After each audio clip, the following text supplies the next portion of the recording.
Hi, I'm Walter Gregg, reporting from the house of NBA superstar Leonard Grover.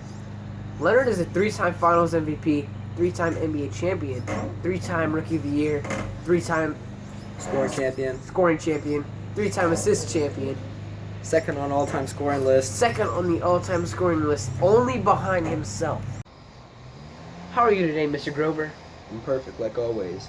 When are we going to be wrapping this up? I have a Gucci photo shoot at 5:30, so I'm going to have to get out of here at around 5. Can we make that happen? Well, we were expecting to go till 6 today.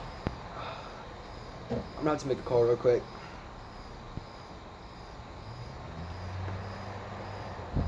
Hi, you might need to cancel that private jet because my agent never told me what time we were getting out of this interview. So fire him too, and then send a helicopter instead at around 6. Yes, the gold helicopter. What other helicopter would I be talking about? God, idiots. Okay, back to the interview. Now, Mr. Grover, tell me about your personal experiences with racial profiling in the NBA and how it's affected you. Well, I mean, me and my teammates, we've all faced a lot of racial profiling. I remember a specific example. We were going to New Orleans to play the Pelicans, and we stopped in a hotel in Alabama, I want to say, and I just remember it wasn't a very good experience. A lot of people there were, the service was not very satisfactory to certain members of our team. It was obviously based off the color of their skin. It just wasn't a great experience for any of us because it really got us psyched out before the game because of all the hate we were receiving as a team just because of the races on our team. So it really affected me and my teammates because we had to go into the next day and play a game knowing that the people there looked at us differently and assumed things about us just because of the color of our skin. So, True. are you sorry? Okay, Mr. Grover, next question. When was the first time you experienced racial profiling in your career? First time in my career was probably in the 8th grade. First year I led my varsity basketball team to the state championship. First out of 4 actually, would have been 5, but I left early for the NBA. And we were going to the state championship game, and there was just a lot of tension. I mean, I get it, emotions were high, but some of the things that were being said were just really unnecessary and uncalled for. The place where we stayed at, again, a lot of people when we're walking around the streets at night or driving around, people closing their windows, a lot of stuff like that, assuming that we're going to do stuff just because of the color of our skin.